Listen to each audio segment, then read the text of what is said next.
Buenos días. Vamos a comenzar a transmitir para la Iglesia Bíblica del Camino y también para compartir con los hermanos que están presentes.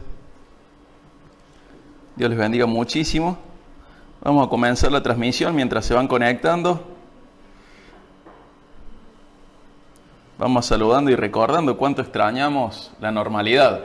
Rogamos al Señor que la normalidad vuelva, que podamos prontos reunirnos como el Señor manda. Tenemos este tiempo aguantando, pero deseamos que sea diferente.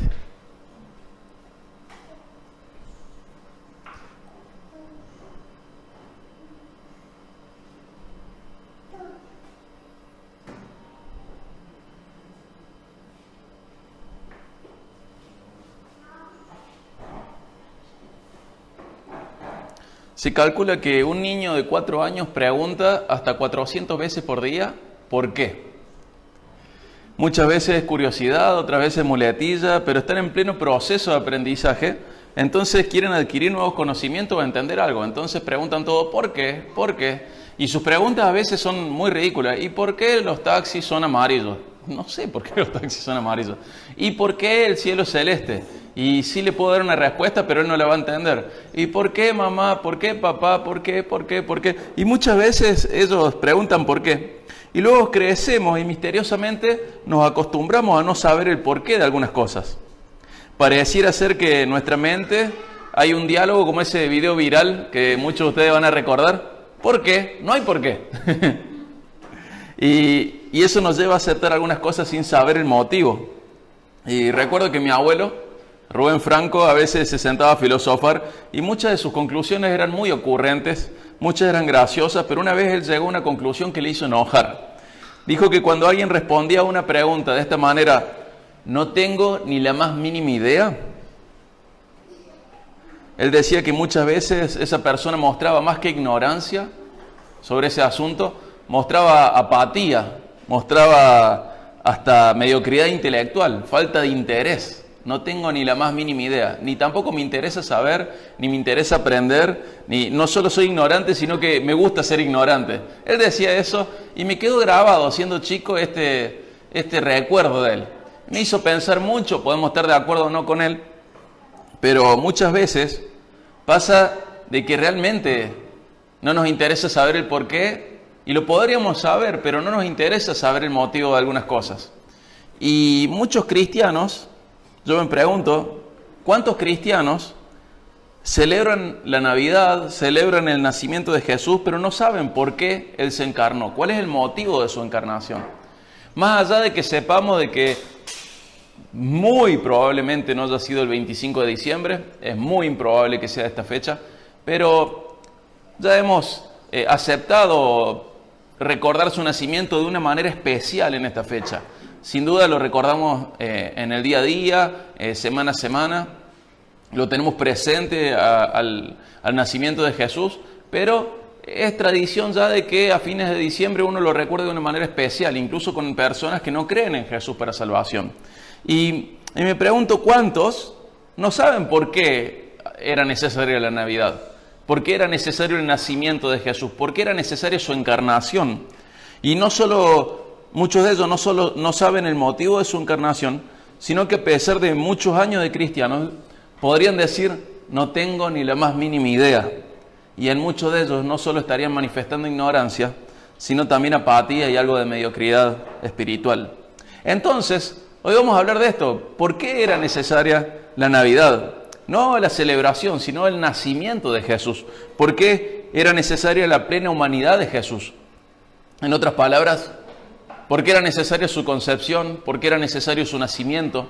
¿Por qué era necesario que Él viviera sujeto a padres que no eran perfectos, con hermanos que no eran perfectos? ¿Por qué era necesario que Él tuviera hambre, o sed, o frío, o calor, o cansancio? ¿Por qué fue necesario que Él usara pañales? ¿Por qué fue necesario que Él hiciera los mandados? ¿Por qué fue necesario que Él se sujetara a todas las complejidades que tiene una familia de nosotros, los mortales? ¿Por qué era necesario todo eso? ¿Por qué era necesario que Él sufriera, disfrutara? ¿Por qué era necesaria su plena humanidad. Y para responder esta pregunta me voy a apoyar bastante, sobre todo al principio de la prédica, en el libro de Teología Sistemática de Wayne Grudem, así que no es plagio porque estoy avisando que me voy a apoyar en él, y luego voy a agregar algunas cosas, pero ¿por qué era necesaria la plena humanidad de Jesús? Y antes de responder esta pregunta, quiero recordar que la encarnación de Jesús es una doctrina y su ataque fue una de las herejías más viejas del cristianismo.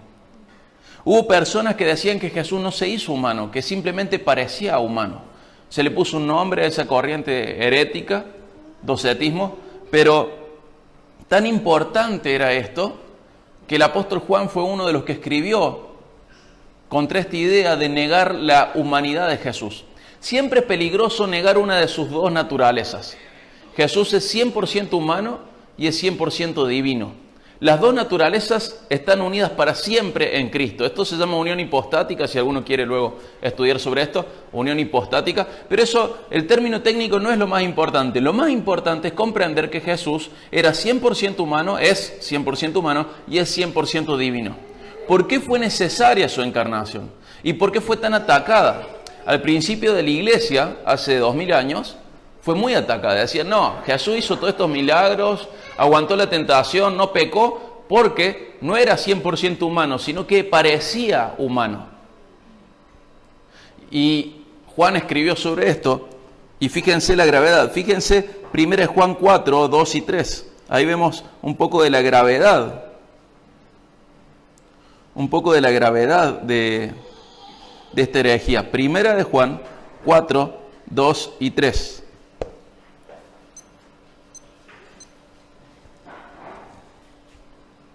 Primera de Juan 4, 2 y 3. Fíjense, Juan le escribe a las iglesias y dice, en esto ustedes conocen el Espíritu de Dios. Todo espíritu que confiesa que Jesucristo ha venido en la carne es de Dios. Y todo espíritu que no confiesa a Jesús no es de Dios. Y este es el espíritu del anticristo, el cual ustedes han oído que viene y que ahora ya está en el mundo. Fíjense que el apóstol Juan entendió tan grave el ataque a esta doctrina de la encarnación de Jesús, que dice que negar esto, que es fundamental del cristianismo, negar esto, negar que Jesús se había encarnado, es típico de una persona que no viene de parte de Dios, sino que es del anticristo. Y al examinar todo el Nuevo Testamento, incluso el Antiguo Testamento, tenemos varias razones y vemos varias razones por las cuales Jesús tenía que ser plenamente hombre, encarnarse en un cuerpo de carne, en un cuerpo humano, para poder ser el Mesías y ganar nuestra salvación. Y vamos a ver 4 de las razones, de los motivos más importantes, por los cuales es importante que Jesús se hiciese carne, que Jesús tomara la naturaleza humana para sí mismo. El primer punto es para obediencia representativa. Nosotros no estamos acostumbrados a pensar de esta manera, pero es normal que en la historia de la humanidad comprendamos de que a veces algunos humanos representan al resto. Si bien eso sucede a niveles de gobierno, por ejemplo, senadores, diputados deberían representar a sus pueblos de manera correcta, esto fue un diseño de Dios. Entonces, Adán fue el representante de toda la humanidad en el huerto del Edén, y por su desobediencia, Dios nos consideró igualmente culpables. Fíjense, la desobediencia de Adán se nos atribuyó a todos nosotros. Hubo una desobediencia representativa. Pero de manera similar, Jesús fue nuestro representante y obedeció por nosotros en donde Adán fracasó, donde Adán falló, donde Adán desobedeció. Entonces vemos que cuando Adán fue tentado, Génesis 2, 3, Adán cayó. Pero cuando Jesús fue probado en el desierto, Jesús prevaleció firme en su fidelidad a Dios. Jesús no cayó. Y algunos dicen, oh, ¿cómo puede ser que se nos transmita, que se nos transfiera, como decimos el domingo pasado, cómo puede ser que se nos impute la desobediencia de Adán? De la misma manera en la cual se nos imputa la obediencia de Cristo. Muchas veces, muchas personas tienen problemas con esta primera doctrina, que hemos recibido heredada la culpabilidad del pecado. Y nuestra naturaleza está caída, incluso por eso morimos. Por eso vamos muriendo día a día. Y dicen, no puede ser. Bueno, si eso no puede ser, tampoco puede ser que se te impute la obediencia de Jesús. Uno de los motivos por los cuales Jesús se encarnó, uno de los motivos por los cuales Jesús nació, uno de los motivos por los cuales fue necesaria la humanidad fue para ofrecer obediencia representativa. Jesús obedeció en nuestro lugar. Fíjense cómo lo explica Pablo en Romanos 5, 18 al 19. Romanos 5, 18 al 19.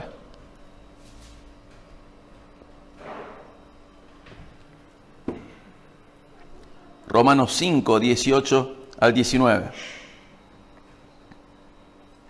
Dice así: así pues, tal como una transgresión resultó la condenación de todos los hombres, ¿ven? Por la transgresión de Adán se condenaron a toda la humanidad. Así también por un acto de justicia resultó la justificación de vida para todos los hombres. O sea, por la rectitud de Jesús se imputa a todos los que creen esa rectitud. Dice el 19, porque así como por la desobediencia de un hombre los muchos fueron constituidos pecadores, así también por la obediencia de uno los muchos serán constituidos justos. Fíjense cómo Pablo hace este paralelo entre Adán y Jesús. Uno desobedeció de manera representativa y todos pecamos en Adán. Pero otro, Jesús, obedeció de manera representativa y los que creemos en Él hemos obedecido a Dios en Cristo. Entonces, por eso Pablo, por ejemplo, en 1 Corintios 15, 45, llama a Cristo el último Adán. Y por eso también Pablo, en 1 Corintios 15, 47, llama a Adán el primer hombre y a Cristo llama el segundo hombre. Jesús tenía que ser hombre, tenía que encarnarse, tenía que nacer, tenía que existir Navidad para ser nuestro representante y obedecer en lugar nuestro a Dios. Entonces, primer motivo por el cual existe la Navidad, existió la Navidad. No la celebración, sino el nacimiento de Cristo. Ser nuestro representante en obediencia, para obediencia representativa. Punto 2. El punto 2 es para hacer el sacrificio sustituto. Si Jesús no hubiese sido hombre, no hubiese podido morir en nuestro lugar y pagar la pena que nosotros debíamos pagar. Fíjense lo que dice Hebreos, en Hebreos 2, 16 al 17. Lo que dice el escritor de Hebreos, en Hebreos 2, 16 al 17.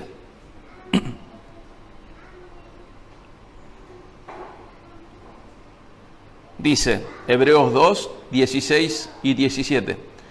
Porque ciertamente no ayuda a los ángeles, sino que ayuda a la descendencia de Abraham. Fíjense que no está hablando de los judíos, sino que está hablando de los que creemos. Los que creemos, de una manera espiritual, somos descendientes de Abraham.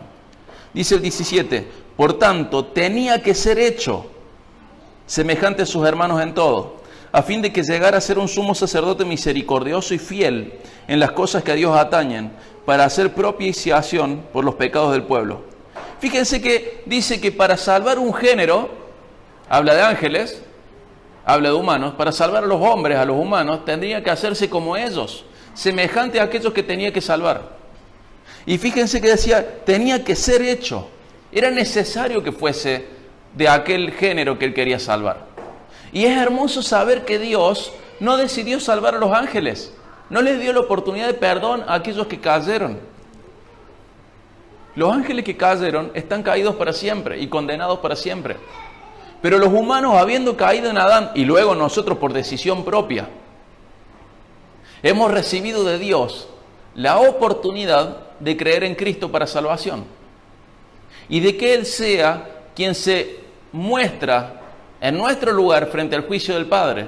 Y Él recibir la condenación en la cruz a favor de los que son como Él, humanos. Ojo, insisto, no niego de ninguna manera la deidad de Jesús. Jesús es Dios. Pero estamos hablando de la necesidad de por qué, el motivo por el cual Jesús se hizo hombre, se encarnó, se hizo humano. Él siempre fue Dios, pero adquirió desde su concepción en la panza de María, adquirió de manera milagrosa la naturaleza humana para siempre. ¿Por qué era necesario esto? Bueno, este segundo punto nos dice, para hacer sacrificio sustituto. Dice el 17, tenía que ser hecho como nosotros en todo. ¿Para qué? Porque solo de esa manera podía lograr la propiciación a favor nuestro. Podía ser un sacrificio aceptable, un sustituto aceptable por nosotros. Fíjense qué diferencia hay con los sacrificios del Antiguo Testamento. Los sacrificios del Antiguo Testamento, ¿qué hacían con el pecado? Lo tapaban, lo cubrían. Pero cuando Juan el Bautista ve a Jesús, comprende que es muy diferente y superior. ¿Qué dice? Acá está el Cordero que quita el pecado del mundo. ¿Por qué lo quita? Porque lo carga sobre sí. ¿De qué mundo? Del mundo que cree en Él. Unos quitaban el sacrificio de las ovejas, de las palomas, de otros animales, no quitaban el pecado, lo cubrían, lo tapaban. Era algo transitorio para restaurar una relación, una comunicación, mejor dicho, con Dios. Pero el Cordero de Dios, Cristo encarnado, viene a quitar el pecado. ¿Y qué es lo que hace? Nos reconcilia con Dios, y no es que restaura solo la comunicación, restaura la relación, y somos constituidos hijos suyos. Jesús tuvo que hacerse hombre y no ángel, porque Dios decidió salvar a los hombres y no salvar a los ángeles. Y tenía que ser hecho como nosotros en todo, para que pudiese ser esa propiciación, hacer que Dios fuera favorable a nosotros. Y si Cristo no hubiese sido plenamente hombre, y no fuera plenamente hombre, no podía haber muerto para pagar la culpa, para recibir el castigo que merecen los hombres, los humanos. No podía haber sido el sacrificio sustituto por nosotros. Entonces, primer punto por el cual existió la Navidad. Navidad significa natividad y natividad significa nacimiento. ¿Por qué nació Jesús? Primero, para obediencia representativa. Segundo, para hacer un sacrificio sustituto. Tercer punto. El tercer punto es para poder ser un intermediario perfecto y un intercesor perfecto. Hay también otras razones por las cuales la humanidad de Jesús era necesaria, pero hoy vamos a ver 4. Jesús tenía que ser plenamente Dios y plenamente hombre para poder cumplir el papel de mediador perfecto entre Dios y los hombres. Y fíjense qué perfección esta mediación, que incluso en la Biblia, y sabemos que fuera de ella también, esta mediación tiene el rasgo de exclusividad. No hay otro mediador entre Dios y los hombres. Nosotros somos representantes de Dios, somos mediadores en un sentido de que somos mensajeros de parte de Dios. Pero el mediador perfecto, el mediador que habla plenamente con Dios y ha hablado plenamente con nosotros es Cristo. El que intercede de manera perfecta frente a Dios es Cristo. Y esto es exclusivo. Fíjense 1 Timoteo 2:5. Primera carta de Pablo a Timoteo, capítulo 2, versículo 5.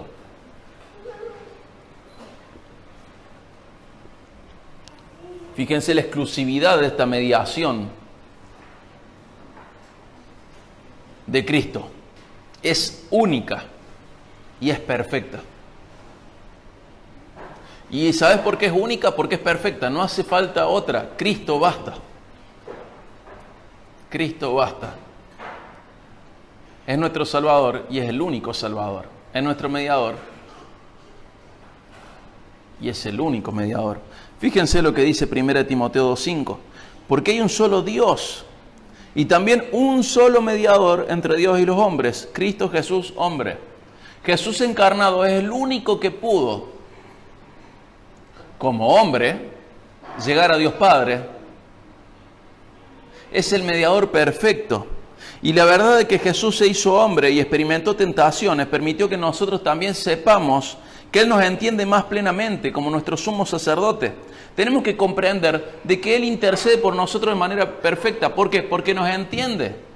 Si Jesús no se hubiese encarnado, al sufrir hambre, nosotros podríamos decir, Jesús, vos porque no tuviste hambre. Pero Jesús sí tuvo hambre. Si Jesús no se hubiese encarnado, en nuestra mente caída podríamos pensar, Jesús, vos porque no tenés frío, porque no tenés sed, porque no tenés una familia injusta. ¿Vos sabés lo que es la perfección de Cristo metido dentro de una familia como las nuestras? María fue extremadamente especial. Extremadamente especial. Pero era una humana. Fue quizás, supongo que debe haber sido la mujer más especial que existió. Pero era una humana. Estaba sujeta a las mismas tentaciones y pasiones que nosotros, como todos nosotros. Todas las tentaciones son comunes en todos los mortales. Algunos tenemos algunas tentaciones más fuertes y otras más débiles, pero todos somos tentados prácticamente de las mismas maneras. Con cosas que nos gusta ver o probar, con cosas que nos gusta pensar, decir, con cosas que nos gusta hacer. Imagínense cuántas veces los hermanos de Jesús le habrán jugado una mala pasada. Los hermanos de Jesús no creían en Él. Durante mucho tiempo no creyeron en Él. Creyeron luego de resucitado. Dos de ellos luego escriben cartas. Santiago y Judas, que están al final de la Biblia, son hermanos de sangre de Jesús. Medio hermanos, porque son hermanos de parte de María y de José. Pero Jesús fue obra del Espíritu Santo en María. Fíjense que nosotros nos quedamos sin excusa frente a Jesús, diciéndole: Jesús, pasa que vos no me entendés cómo son mis viejos. La diferencia que hay entre vos y tus viejos es insignificante comparada a la diferencia que hay entre Jesús y los suyos. No, vos no sabés los hermanos que tengo. La diferencia que hay entre vos y tus hermanos es insignificante con la diferencia que hay entre Jesús y los suyos. No, pero vos no sabés cómo me trata la sociedad. Estamos hablando del Hijo de Dios encarnado, Rey de Reyes, Señor de Señores, el Creador del universo, el Logos de Dios encarnado, viviendo bajo César, bajo Herodes, sufriendo el estigma de ser hijo de una mamá soltera. En Juan 8 los fariseos le dicen: pero nosotros no somos hijos de fornicación. Hasta esa carga llevó. Fue extranjero, vivió en Egipto, Nazaret, Galilea. Lo discriminaron por eso. Señor, vos no sabes lo que es ser extranjero. Sí, él lo sabe. Señor, vos no sabes lo que es ser pobre. Cuando nació Jesús, sus padres sacrificaron palomas. ¿Por qué? Porque eran pobres. Jesús es de una familia pobre. Entonces Él se encarnó y vivió de tal manera que todos pudiésemos entender y comprender de que Él sí nos entiende, sí nos comprende. Entonces Él sí nos da a entender a través de su vida de que Él las pasó a todas, pero las pasó correctamente. Al punto de que nosotros podemos tener confianza en que nos comprende. Entonces vos por ahí tenés problemas con tus viejos y decirles: Jesús, vos que sabés cómo son los problemas con los padres, ayúdame a llevar esta situación. Señor, vos que sabés lo que es el hambre, lo que es el frío, lo que es la necesidad, lo que es la pobreza, lo que es el desprecio. ¿Te sentís despreciado y te sentís miserable? Creo que nunca nadie fue tan despreciado como Jesús. Me acuerdo ahora de ese meme, porque los memes prácticamente son la parábola de esta década, son mini parábolas. ¿Se acuerdan de ese meme donde Mel Gibson está sentado al lado del actor que hace Jesús en la encarnación de Cristo y dice: este soy yo contándole a Jesús mis problemas, y Jesús está todo lastimado, el actor que hace de Jesús está todo lastimado y Mel Gibson está bien vestido? Bueno, eso prácticamente es lo que hacemos muchas veces, diciendo: Jesús, vos no sabes lo que es mi vida. Jesús sufrió mucho más que vos vivir en este mundo. Y se encarnó para que vos tuvieses la certeza de que sí te comprende. Y que además, comprendiéndote de manera perfecta, Él pueda interceder perfectamente por vos frente al Padre. Él es tu sumo sacerdote. De una manera perfecta, Él sí te comprende. Él sí te entiende. Él entiende las acusaciones injustas. Él entiende la soledad. Él entiende lo que es vivir en una familia caída. Él entiende lo que es tener hermanos que son traidores, o desleales, o poco amorosos, o no amorosos, o son contreras, o lo que sea. Él comprende la pobreza, Él comprende el frío, el cansancio, el hambre. Él comprende la necesidad económica. Él comprende la discriminación por ser extranjero. Él comprende la discriminación por ser de una familia con poca reputación. 30 años tenía y los fariseos le dijeron: nosotros no somos hijos de fornicación. Como diciendo: la que se casó embarazada es tu mamá. Fíjense qué impresionante cómo Jesús ha descendido al hacerse humano, y como dice Filipenses, dentro de su humanidad también descendió para tener todas las bajezas, pero una vida sin pecado. Jesús te comprende, Jesús te comprende. Fíjate qué hermoso cómo lo dice Hebreos, en Hebreos 2.8. Hebreos 2.8 y luego vamos a leer Hebreos 4.15 al 16. Hebreos 2.8 y luego Hebreos 4.15 al 16.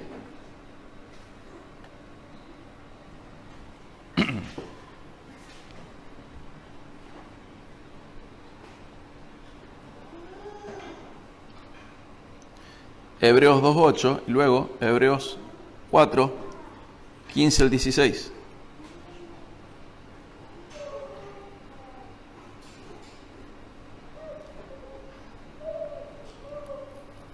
Dice, por cuanto Él mismo fue tentado en el sufrimiento, es poderoso para socorrer a los que son tentados. Fíjense, Él fue tentado, pero no pecó. Y podríamos decir, claro, pero es fácil porque Él no pecó. Él no podía pecar. Es verdad que no podía pecar. Pero ¿quién sufre más una tentación? ¿El que cae en ella o el que la soporta? El que la soporta. Porque la soporta hasta el final. Los que caemos no soportamos hasta el final. Es como si yo levantara una pesa, de ponerle, vamos a ser realistas, de 5 kilos. Imagínate que agarro una pesa y es de 100 kilos, y la levanto y la muevo 5 centímetros y tengo que aflojar porque no puedo más y digo, la verdad que está durísimo. Y viene Jesús y hace la misma fuerza y la levanta y la pone sobre sus hombros. Digo, para vos es fácil porque la levantaste. No, al revés. Él sí la pudo levantar y yo no. Y con las tentaciones sucede algo, usé una ilustración muy sencilla, muy simplista, pero él sí atravesó todas las tentaciones y las aguantó, las soportó, siendo fiel, siendo perfecto. Él sí soportó todas las tentaciones. ¿Crees que él no tuvo tentaciones? La Biblia dice que fue tentado en todo como humano, en todo. ¿Cuántas chicas le habrán tirado los galgos, como decimos acá, a Jesús? Imagínate un varón con ese carácter, tan dulce, tan especial, tan correcto, se enojaba cuando se tenía que enojar, transmitía paz y dulzura cuando tenía que hacerlo. ¿Crees que no habrá tenido esas tentaciones? Seguramente sí. Tentaciones emocionales. Hasta el último momento. Imagínate los soldados que escupían su rostro, que arrancaban su barba, que lo lastimaban, que lo humillaban. ¿Qué hubiera hecho uno de nosotros en ese lugar? Ya vas a ver cuando venga en mi gloria. ¿Y Jesús qué dijo? Perdona a los padres porque no saben lo que hacen. Fíjense que él soportó, atravesó las tentaciones y venció. Él soportó el peso de la tentación y venció, logró hacerlo. Imagínate qué desgastante vivir en una familia caída y luego con amigos que eran traidores, que no entendían. En un momento Jesús hace esta expresión pura y santa y dice, ¿hasta cuándo los tengo que soportar? No entienden nada estos muchachos. ¿Hasta cuándo? Pero los aguantó. Los aguantó. Todas las injusticias que él veía, siendo el Rey de Reyes, el Señor de Señores. Aquel bajo quien todos sus enemigos van a estar como estrado a sus pies. Aquel a quien el Padre sujetó todas las cosas bajo suyo. Jesús tiene autoridad máxima delegada por Dios Padre sobre todo lo creado. Imagínate las tentaciones que habrá tenido. Qué ganas de que le caiga un rayo a aquel. o Juan y Santiago cuando no son recibidos con Jesús y dicen, Jesús, ¿querés que oremos y que caiga fuego del cielo? Y la parte humana de Jesús debe haber pensado a lo mejor, no está bien eso. Pero esas tentaciones frente al rechazo, frente al pecado de los demás, frente a las injusticias, esas tentaciones frente a la vida diaria que tenemos nosotros, Jesús atravesó todas esas tentaciones y venció. Las atravesó todas y venció. Por eso era necesario también la Navidad, que Él naciera. Por eso dice ahí Hebreos 2:8, pues por cuanto Él mismo fue tentado en el sufrimiento, es poderoso para socorrer a los que son tentados. Fíjense, Hebreos 4:15 al 16 también enfatiza la idea de este sumo sacerdote que nos comprende perfectamente. El sumo sacerdote en el Antiguo Testamento, en el sistema que tenía bajo el cual tenía que vivir el israelita, el sumo sacerdote tenía que pedir perdón a Dios por sus propios pecados y luego pedir perdón a Dios por los pecados del pueblo. Si él ingresaba al lugar santísimo sin tener una conciencia limpia, sin haber pedido perdón por sus pecados a Dios, era fulminado por la presencia de Dios. Entonces el sumo sacerdote tenía que, por un lado, santificarse a sí mismo, pero por otro lado tenía que pedir perdón por todos los pecados del pueblo. Era una mediación totalmente imperfecta, porque era imposible que una persona supiera todo lo que el pueblo estaba sufriendo o todos los pecados del pueblo. Pero Jesús lo hizo de manera perfecta. Él sí sabe y Él sí comprende lo que vos sentís, lo que vos vivís, y teniendo en cuenta eso, habla con el Padre. ¿Vos te das cuenta del valor de esto? ¿Cómo vivirías si realmente creyeses que Jesús está hablando con el Padre de vos ahora? ¿Cómo enfrentarías tus tentaciones si realmente creyeses lo que dice la Biblia? Jesús está intercediendo por vos ahora. ¿Cómo enfrentarías tus problemas, tu ansiedad? Qué ridícula sería si realmente creyeses, y es ridícula, si realmente creyeses que Jesús está orando al Padre por vos, intercediendo de manera perfecta por vos. ¿Estás teniendo en cuenta esto? ¿O te has quedado solo con la idea del niño Jesús? Jesús habla al Padre de manera perfecta por vos, comprendiéndote de manera perfecta. Fíjate lo que dice Hebreos 4, 15 al 16. Dice, porque no tenemos un sumo sacerdote que no pueda compadecerse de nuestras flaquezas, sino uno que ha sido tentado en todo como nosotros, pero sin pecado. Por tanto, acerquémonos con confianza al trono de la gracia, para que recibamos misericordia y hallemos gracia para la ayuda oportuna. Fíjense qué hermoso lo que dice acá. Dice, tenés un sumo sacerdote que te comprende, que te entiende perfectamente, que fue tentado en todo como vos y como yo, pero sin pecado. Y por eso Él puede pasar frente a la mismísima presencia de Dios y hablarle al Padre de vos, interceder por vos. ¿Y cuál es la consecuencia de esto? Que recibamos misericordia y que encontremos gracia, que encontremos ayuda oportuna. Dios quiere ayudarte y Jesús está comprometido con eso. Dios quiere darte gracia, darte misericordia y Jesús está comprometido con eso. ¿Pero estás viviendo a la luz de esta verdad o te olvidas de esta verdad?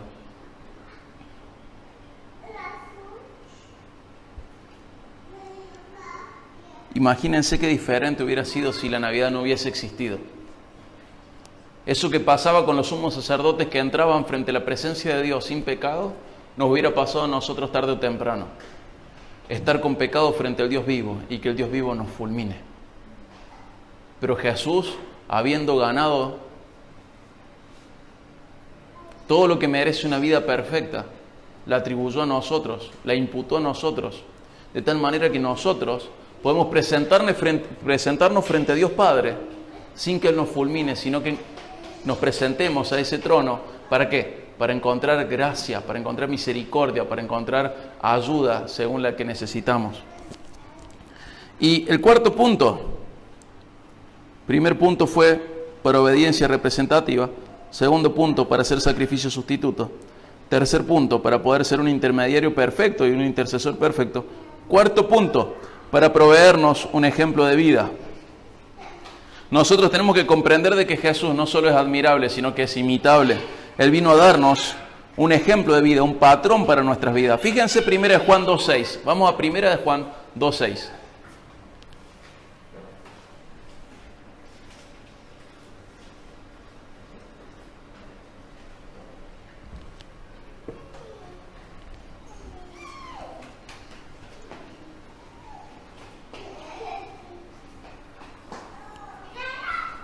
Primera de Juan 2.6.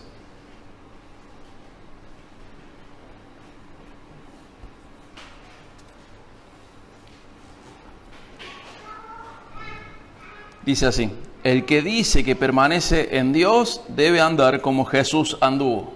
Fíjense que la marca de una persona que dice que está en Dios, que cree en Dios, que vive según Dios, debe vivir como Jesús anduvo.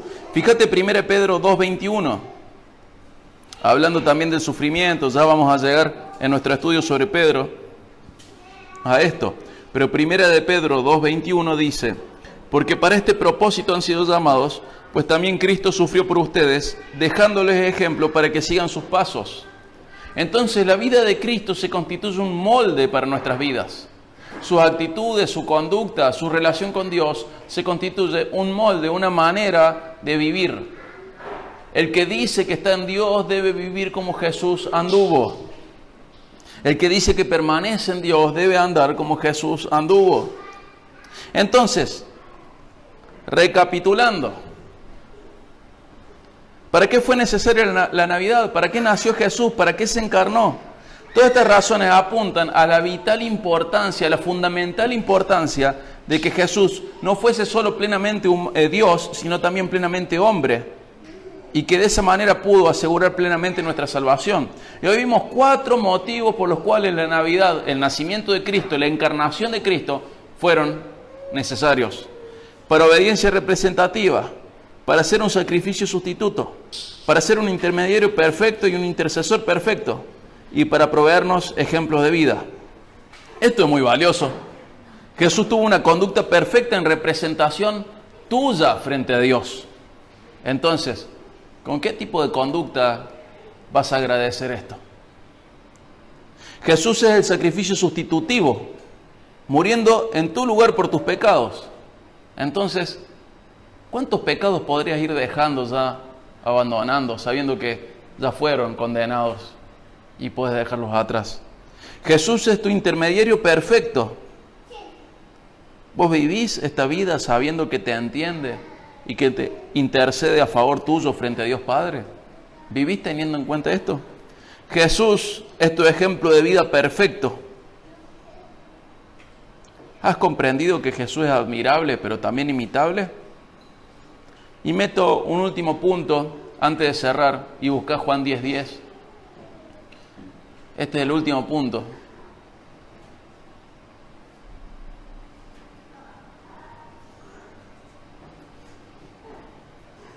En Juan 10:10 Jesús dice: yo he venido para que tengan vida y para que la tengan en abundancia. Quiero que recuerdes que Jesús nació para morir y murió para darnos vida, una vida en abundancia. Entonces vemos estos 4 puntos y un agregado quinto al final. Y la pregunta de importancia es esta: ¿cómo afecta esta realidad tu vida? Ahora ya sabes por qué, 5 motivos por los cuales Jesús se encarnó. No por qué celebramos Navidad, sino por qué existe la Navidad, por qué Jesús nació tomando un cuerpo humano. ¿Por qué? Y tenés que saber y tenés que vivir a la luz de estas verdades y tenés que comprender las implicancias prácticas que tienen. Tu conducta, tu santidad, tu confianza sabiendo que Él intercede en vos, tu imitación de Cristo y tu vida en abundancia. Yo ahora voy a orar acá donde estoy, pero te invito a orar en donde estás para agradecer de que Jesús se haya hecho carne, que se haya hecho como vos y yo, pero sin pecado.